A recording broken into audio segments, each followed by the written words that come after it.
Hello, everybody, and welcome back to another episode of the Risk Matrix with myself, Dr. Martin, and my pal, James Junkin. Hey, James. Hey, roll tide, man. I've been dodging tornadoes, tropical That's what I storms. heard. Woo! That's what It's I that heard. time of season again. My parents in Wisconsin, they're getting tornadoes too.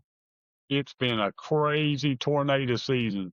Before we check out today, I'm going to give you some numbers before we leave on a very active 2026 season. It's been nuts. Yeah. Cool. So before we get started, we do have a guest today, Mr. Tim Rich. He's going to join us in a second, but first we're going to do Rip from the Headlines. James, what you got for us? Rip from the headlines. OSHA has been busy again. A third-party contractor has been fined almost $40,000 they had an employee that fell from a platform over at Samsung Tater plant, which is a plant that they're building, a chip plant outside of Houston, Texas. So once the OSHA did the investigation, what did they find? They didn't have adequate measures in place to protect employees from potential falls, improper fall systems, improper fall protection systems, such as no guardrails, no safety nets, no restraints, no hole covers. And I think what was happening is this worker was performing tasks on a raised catwalk. So again, Okay. this is one of those instances. And if you look at the history of this site, this is not the first incident that's occurred amongst the contractors. OSHA's been out there before and levied citations. I don't know about this specific contractor, but there have been enforcement activities, which tends to make me believe employee complaints or a number of workplace injuries. So Yeah. contractor So yeah, management. let me tag on to that, James. I mean, one of the things we're going to talk about today with Tim is we're going to talk about subcontractor managing subcontractors, how you do it, what are the mechanics, and it doesn't go unnoticed that there's always the OSHA multi-employer um, workplace possibility, right? That Yeah. anybody can get cited for anything. And I did an article recently on LinkedIn about, you can't really disclaimer away for your safety or put in the contract you're gonna, legally kind of push your safety off on somebody else. So, I think that's something that we should talk with Tim about today because Oh, absolutely. Absolutely. I it's caught that not just article. about the I sub. agree with that. I agree with that. There were a lot of good points in that article. I had to put one out, um, I think last week about a safety professional's guide to OSHA's multi-employer citation policy. And that can be very, very confusing to people. And the one thing I want everyone to understand, and we'll get in here and talk to Tim, is you might be able to transfer liability in some cases, not all cases, but you cannot transfer OSHA responsibility. There are some non-delegable tasks that you have as a hiring client, as a general contractor, and as the contractor that employs those workers. So it's really, really kind of complex sometimes, but I'm looking forward to getting into it with Tim here. All right, well, why don't you bring Tim in then? Give him a Tim, little intro. Tim, welcome, man. Thank you for coming aboard the podcast here, powered by Veriforce. I know y'all been a long time client of Veriforce, and I think aren't you a construction safety manager at Boardwalk Pipelines? Yeah. Yeah. So first of all, thanks for having me. I'm excited to be here this morning. It's my first podcast. So what better way to, break into the podcast world talking about something that I'm truly passionate about. And yes, I am the construction safety manager for a pipeline company. And the topic today is very timely, of course. And I've certainly got some insightful things to share and hope to learn from you guys as well. But there's a lot of energy around contractors, subcontractors, sharing the risk and working together and the things that we're doing to control that. So yeah, excited to have this conversation this morning. Fantastic. Well, James, before you came on this morning, I was chatting with Tim a little bit, and I'm just going to open it up. That we have good things like Veriforce and other people that that do this pre-qualification thing that we all used to do by hand. Yeah. If we're old enough, I think I'm old enough. I'm not going to speak for my counterparts here, but I'm old enough that I used to get a pile of papers and I had to look through them. But now that's all done electronically. But I don't want to say it's imperfect. It's just, it's only part of what we do, right, to manage a subcontractor. And so, I'm gonna throw it to you, Tim, because you made the comment about what you're doing today, actually. Um, Right. so go ahead and tell them what you're doing today as part of your subcontractor management. Yeah. So right now, today, I'm on site in North Mississippi, just below Memphis, just working with a contractor that's new to us, not because of any particular issue. They score well in Veriforce. They've got all the right credentials. But as we know, that can tell part of the story. But when your boots on the ground, when you're really seeing, is that superintendent really reinforcing that value for safety?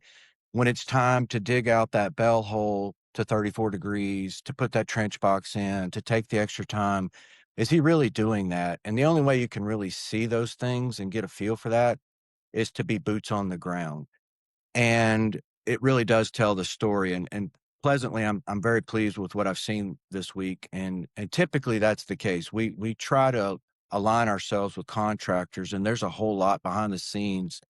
Before we enter into a big project with a contractor, we look at a lot of things, not just Veriforce, work history, and we have a group of alliance contractors, and I can certainly talk about the summit that we have annually and what that does for us and how we try to put it together is, hey, we're all in this together, because we talked about shared risk and mitigating the risk, but it ultimately, when it all comes down to it, God forbid if something really tragic happens out there, we're all on the line. But more importantly, we all share that guilt and that responsibility.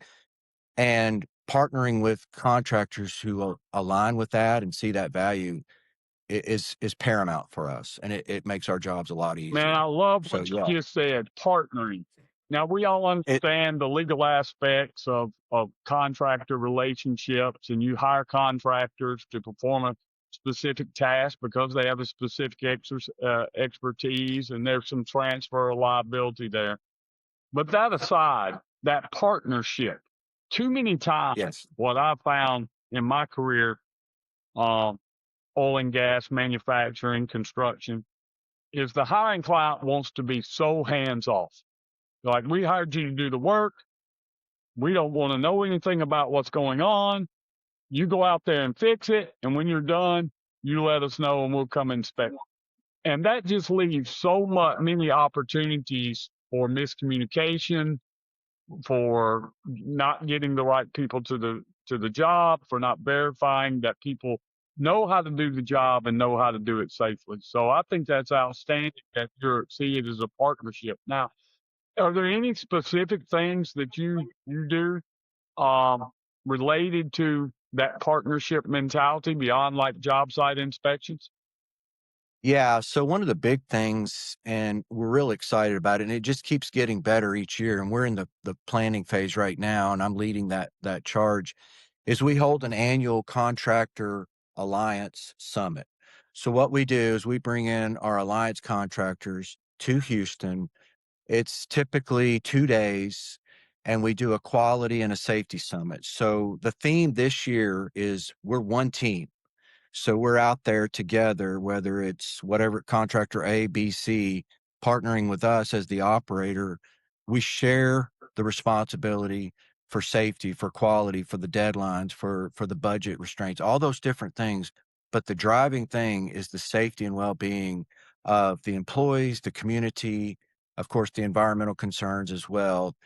And when you partner with those and then you take those same contractors from from project to project, you don't have to start over on each project, because we're talking about multi-million-dollar projects where you don't want to vet a new contractor every time. The pace and the cadence of these projects just would not allow that. So you need to partner with somebody you can trust. You need to have a handful of those guys in your back pocket that you feel like you're one team and you're ready to go execute these projects together. and it's beneficial for them as well as for us. So Tim, I love that, right? That's a commitment to relationship building, right? Yeah. It starts with the trust but verify, right? You trust that what they put into those contractor management systems is correct, Yeah. is adequate. And then you go out and you verify, right? You might do more inspections on the upfront of that relationship until you build trust, right? But you're also building a long-term relationship that Correct. value, because bringing somebody to Houston or bringing a bunch of contractors to Houston and everybody spending a couple days talking the same talk, that's huge. So what kind of Yes. things do you foresee being in this summit? Because I mean, I've seen other people do these summits. I'm always curious what, do you have other contractors present? Is it just Yeah. talking to them? How does that work? So we look for, look at historical data for the previous projects. What were the challenges, specifically with quality, but more focused on safety? We do bring in outside speakers. We certainly look at, what are the challenges with the workforce right now. One of the big challenges that we're facing, it has an immediate effect on production, but it also impacts safety, is getting qualified, skilled trades to do the work. All right. Too long in America, I think we've kind of shoved the notion of, hey, go get trained as a welder or a pipe fitter, go to college, which is great. But now we're seeing that shortage. We don't have enough trained, qualified welders, inspectors, et cetera. So we're fighting for those people, and, keeping those folks and getting them trained and retaining them is huge for us. So talking about how we can do that, what can we do to entice them to stay, and that partnership is part of that. It's not just financial; it's a partnership. We're in this for the long haul with each other. So So it's very successful. Yeah.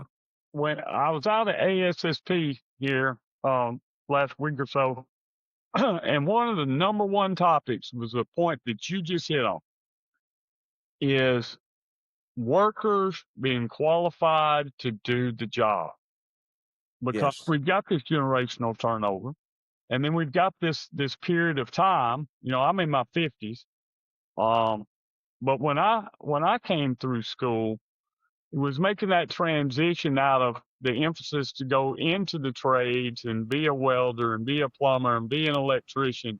And there was this big push to go to college, right? And Right. get into get your degree, go into professional services, go into businesses, medical, whatever, healthcare, whatever.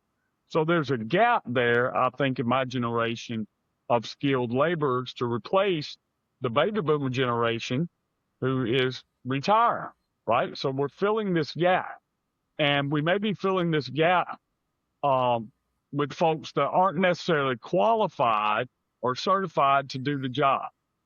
So talk to me a little bit about how you guys go about making sure that that worker that's out there that's going to weld on that pipeline is qualified to weld on that pipeline before they weld on the pipeline. Well, and that's a great point. And so one of our alliance contractors includes our inspection services. So we go to those guys and we challenge them to find these qualified, specifically welders. I would say I'd focus on that because that's one of the critical areas where we're really struggling. And what we don't do is lower our standards. Of course, they're regulatory driven, and we go above and beyond the standards because we're talking about building an asset that's going to transport natural gas at high pressure. We build these assets to last 50, 60 years. So every weld is critical. So we start with the inspection company. We give them the criteria, and we don't yield on, we don't pass somebody through if he's a B welder and we need an A welder. Well, we'll take a B welder. No, we can remediate them, put them through some training if we see some promise. We do have processes for that. But if it's a C welder, we're not going to take the time. We can work with some that are close, but it's a challenge, as I said earlier, that everybody else is wanting them too. So you've got to get them. And then we're working with trade schools as well, and trying to get in front of these guys while they're at trade schools and saying, hey, come to work for this inspection company or this contractor, and here's a sign-on bonus, et cetera. So you got to kind of grab them when they're in school, and making sure the schools understand the pipeline welding specs and what we really need for a good pipeline welder. It's not fabrication. It's not, housing welding. It's not bridge building. It's pipeline welding, and that's a different skill set. So, It's not par- production, it's mostly like quality, right? I mean, it's exactly, production, but it's quality is number 1. Safety and exactly. quality are number 1. Um, you guys might find this silly, but I was out in the field yesterday talking to a bunch of guys who frequently subcontract to another company or other companies. And what I found surprising as I talked to them is that they really take notice of the companies they like working for. So, as a subcontractor, who's noteworthy, who has great safety, right? And this is the Yeah. conversation we had. And they could name 2 or 3 people that always hire this particular company as a subcontractor, and they love to work for them, right? And part of that is they include them. There's good communication. I don't know if you're bringing, some of the trades workers to your summit, but that's not a bad idea too, to get the word out that how great this is, because even though you think they're not noticing, they're noticing Oh, for at the sure. line level.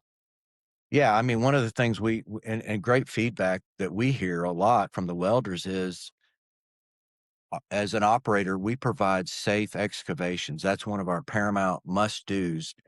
And they take that seriously. They would much rather get in a much safer, cleaner excavation to do their work versus an unsafe, unsloped properly excavation that's muddy. And a lot of operators do that. We take pride in making sure we go above and beyond whatever the regs say, so that when we put somebody down in there and ask them to do a weld, a tie-in, that they're beyond safe as far as excavation safe. And that word travels around. This is a small community, so the word gets around, and we're getting the good word out. Hey, yeah, we're safe. We provide a safe work environment. We have high standards. Our failure rate on passing a new welder can be high because we have very high standards.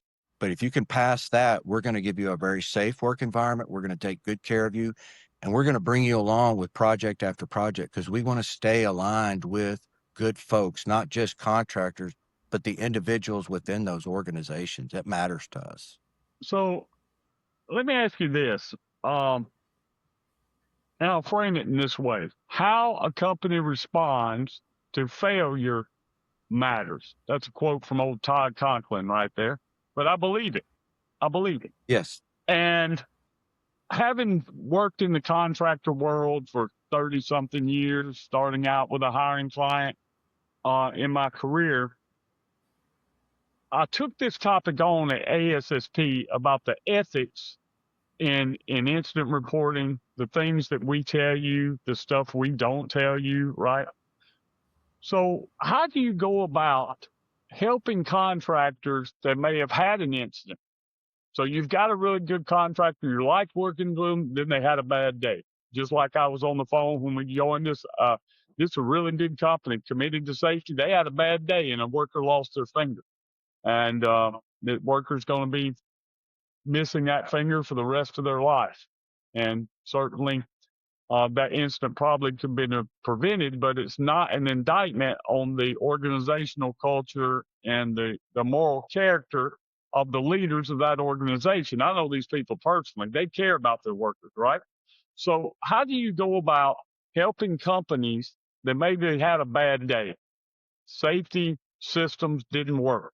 Somebody got hurt. You had a significant near miss. How do you walk through with contractors in a manner that preserves that partnership, if you will? Because we can all be partners when things are going well. Well, exactly, James. And when you pull on the knot, you find out how tight it really is. And an injury, and that's a time to really see how strong is the alliance. And I just go back to the one team. So if we have an injury, and we've had contractors with an injury, And the way we look at it is that's our injury. That's not contractor A's injury. That is a combined shared injury between us. And then we get together shoulder to shoulder, we roll up our sleeves and we look at what systems, what behaviors led us to that. And then we work together as a one team to solve that, to mitigate that, and truly find the real root cause. And I will tell you, when it comes to root causes, I've conducted many root cause investigations over, and a lot of times when it's something really serious, like your finger injury, or even something much worse, which can really have a profound impact on the investigation team, and they want to have all these really exotic, emotionally driven corrective actions, and I always caution them to say, guys, I get it. We care about Joe. He was a friend of ours and we're concerned about it. But are these corrective actions sustainable? Will we be doing these a year from now? And they usually pause and look at each other and say, no, we're just kind of caught up in the emotion of Joe's hurt and we want to do everything we can. Well, the best thing we can do for Joe is to put in sustainable corrective actions so there's no more injuries to Joe or anybody else like Joe, and we work together with our contractors, one team, and we share that responsibility. We don't look at it as you failed. We're completely, with no fault in this. We share the fault, we share the responsibility, and we share the action to fix it. So that's how we manage that. Yeah. So James and I have worked for big companies as subs or as employees. In my case, and have gone into these meetings about injuries or what things are happening on site, and more often than not, the GC or the person who's hired all of these subcontractors wants to know what that contractor is going to do about it, right? Right. And that creates fear, and it doesn't create respect, right? Because I Right. mean, again, and I think James would probably agree with me, both as managers, right? That if something goes wrong with somebody on our team, there had to be some component of what we did or conveyed or feeling that might have gone out to the field staff that contributed, right? So I love the one team because I always kind of take a little bit of that responsibility on me. I know James does with his team, but I've also been in that where the controlling contractor is looking down and saying, tell us what you're going to do. And it hardly ever is sustainable when it's tell us what you're going to do, as opposed to how can we all do something that's sustainable. So I give you kudos for that. Well, and it builds equity, and we also, and I would say we're early into this stage, but where we're pushing it is, if one of our alliance contractors has an injury that's not on one of our projects, we want to have that equity and that trust with each other where they feel comfortable and can come share that with us, and we can sit down and what if scenario, we may have the same ingredients in place to have a similar incident. Let's work together so that we don't have that similar incident. And it's just that proactive, it's that trust. It just really, you get to really show, are you really one team? When you do that, you really exemplify one team mentality. And it takes work, takes time. You don't build that equity and that trust overnight. A lot of times a contractor's hesitant. I don't want to go show my dirty laundry to my other client. But we build that trust. We don't look at it as we want to see it to see how bad you are. We want to see it so that we can learn from it and not have it repeated here. And I think it's super powerful and it's very effective for us. And I think that was really the emphasis of my talk at ASSP. Is if you're creating the fear factor that if I tell you the truth about an incident that was relatively minor. I mean, Tim, you and I, Dr. Martin, we work in the industry where the metal meets the meat. We're not all in some Yes. office someplace worrying about paper clips and I hurt my back when I picked up the trash can. We're out there with cranes and heavy equipment and pulling and dragging out of the ground, and then you're putting it in a pipe and transporting it all over the country. This is high hazard work. So Yes, things sir. happen. People get their hands cut. People get 2 stitches. No injuries are acceptable, but there are some injuries that have serious injury and fatality potential, and there's some that don't. Both of those are OSHA recordable injuries. Both of those get on my total recordable injury rate calculation, and having worked with pipeline contractors, they may go from 25 base employees to a mainline project that you're doing and have 500 employees in the next 60 days. And then after this project's over, go back down to 25. So generating this trust, the math can be difficult to manage, right? Because you don't have a consistent employee count, man hours, things of that nature that others may have. But I think being able to say, look, if something happened, let's look at it in context. It's not a zero-sum game, because to do otherwise encourages me as a contractor to hide things from you. And if I hide things Exactly. from you, you can't make a good risk determination. You can't leverage your knowledge, skills, abilities, experience doing this to help me. And it's not a true partnership. It's only a partnership when things are going well. Yeah, Correct.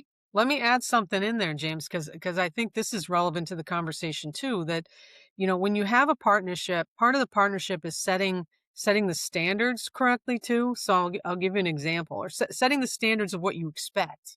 Okay, example: you have an injury, and now you go to your or they have an injury, and the subcontractor comes to you and says, "We have an injury," and you say, "Okay, I need you to do a root cause analysis." But you don't give them any guidance as to how you want it done, or what methods you want to use, or maybe a form that needs to be filled out, or how deep you want them to go. And if you don't give them the criteria, then you don't get back what you need, and the process gets longer, and that trust kind of gets broken because you're saying no, no, no. I'll give you an example of in my career, I wrote a report for a manager when I was a young kid, and he took a big red marker and wrote no on the front and handed it back to me. Now, constructive?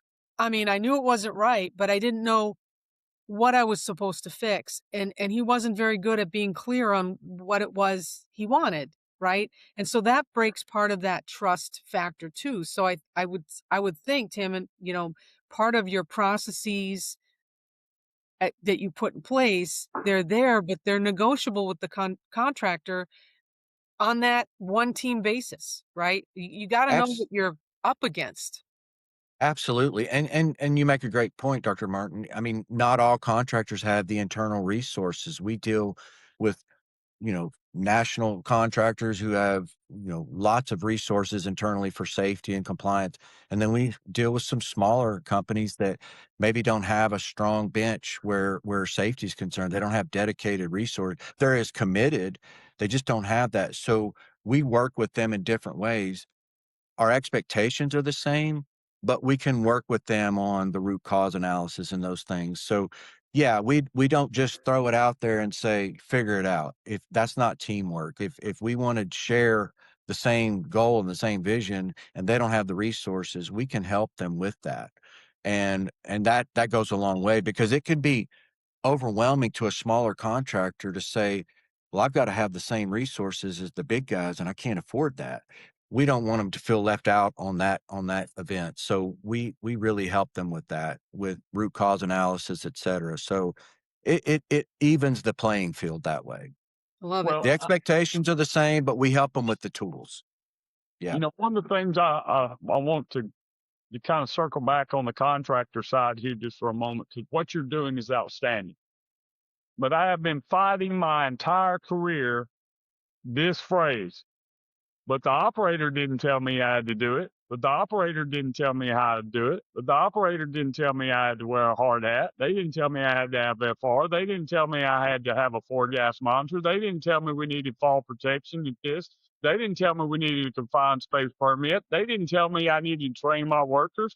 They just told me I needed to go to this 6-hour class. Listen, what Tim and his team are doing is extra. It's extra. It helps prevent incidents, but contractors are an employer. If you are working for a contractor company, you are responsible for your workers. You're responsible for following all federal, state, and local regulations. That means that Tim is not going to come out and really come and manage the safety for you. It's great that what you're doing is you're being a big help and you're bringing your knowledge, skills, and abilities to leverage to help those contractors under resources. But whether you do or you don't, we still have a responsibility as contractors to know what the hazards are and put the proper controls in place. To know what the hazards are and put the proper training in place. But Tim, I've been doing this almost 30 years. I can't tell you the number of times post-incident I hear that same phrase over and over again. I'm going to put it on a damn T-shirt one of these days. But my operator didn't tell me I had to do it. And they're not your safe mom and dad. And that may or may not be true, but I know one of the things we do to offset that, and you're dead on right, that's a problem.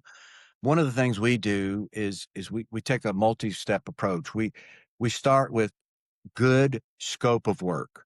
This is what the scope of work is. This is what you're going to be expecting. And then technology with 3D model reviews, where we can really get some accurate ideas of depth of excavations and all these other factors that impact safety. Because I want that contractor to go out there where safety is concerned, where he has as good of an idea as he possibly can about what he's going to expect for safety. You know, the pitfalls, the things, you know, there's some things we all know are going to be the power lines, overhead, all that stuff. It's the little hidden things. And we do a lot of work before they ever break ground to make sure they know what those are. We do pre-bid walks. We walk the job site, because surprises really catch people off guard. And then it's, you know, well, I don't know what to do. And then you get that whole conversation. So we really try to take that element out. It's an exercise. It takes time. It takes money, but we see it as a return on investment, because when they go out there, we've already eliminated a lot of that noise and they're more productive, and more importantly, they're safer. So it's a model that works. It's not perfect. We're still developing it.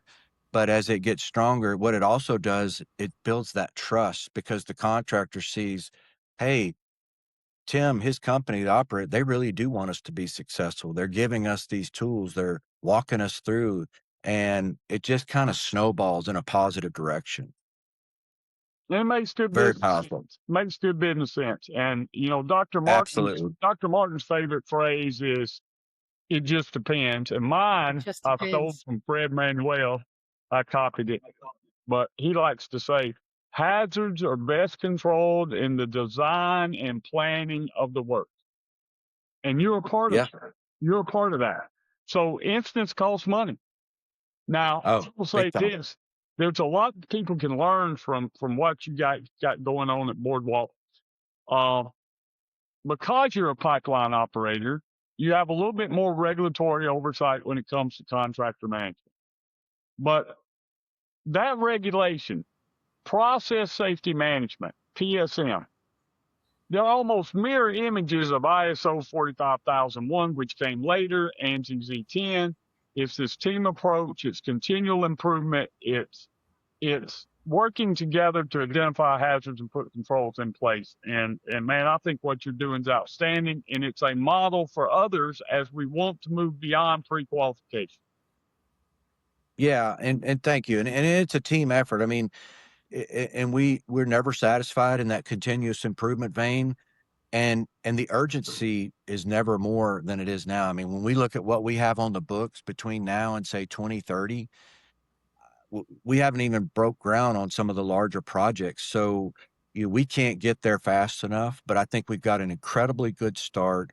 These contractor summits, these conversations, and really just building that trust. To me, you put equity in the bank with each other, so that when I need to take a little more or ask a little more, it's not punitive. It's, hey, we trust each other, and I'm going to ask a little more of my contractor sometimes, and vice versa.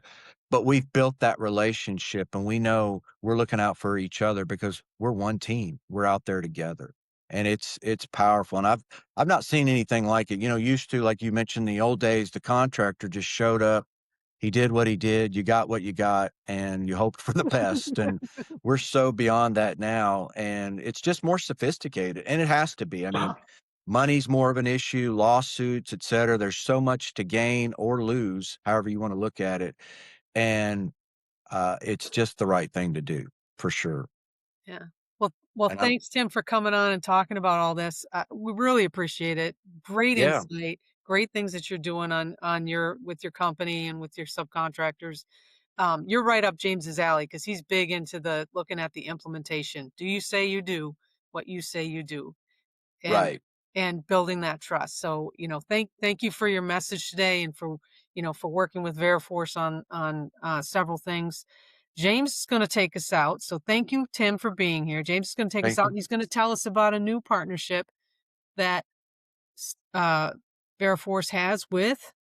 Columbia Southern University. Tim, you're going to be one of the first to hear this.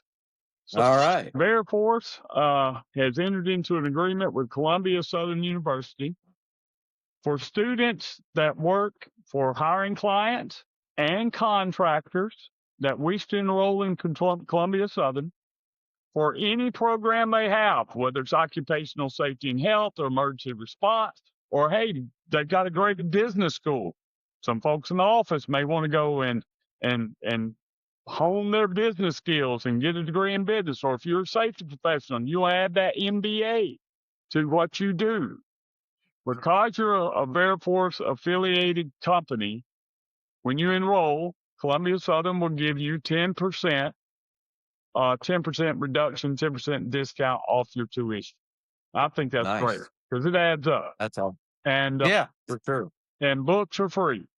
So you don't have to pay for books and you get 10% off tuition. So for those folks that work at no matter what hiring client, if you're in the Veriforce network or what contractor, if you're in the Veriforce network, if you need more information, you can go to columbiasouthern.edu. And when you enroll, just mention that you're a contractor, hiring client, whatever of the Veriforce network, and they will automatically apply that discount to you starting this term. You can call to Love it. Right. That's Thank awesome. you, James. And what else? What else can our listeners do They to can help us go over out? to the YouTube channel and hit that like button. They can go over and subscribe. They can head to Spotify or Apple Podcasts. You can find us anywhere you get your podcast. This episode with Tim will be there forever, along with our other 4 years worth of episodes. We got a whole library going back 4 years of episodes with exciting guests like Tim, interactions with me and Dr. Martin on just about every topic you can imagine when it comes to occupational safety and health. So I like to say it, your mama wants you to listen to the Risk Matrix podcast. Hit that like button, hit subscribe, share, go down in the comment. We do this for you. Thank you, Veriforce, for sponsoring our podcast. You've been a long-time sponsor for us for the last 4 years. We appreciate the relationship. Until next time, you keep bringing those workers home safe and roll tide, baby. Roll Tide. Roll Tide. We out.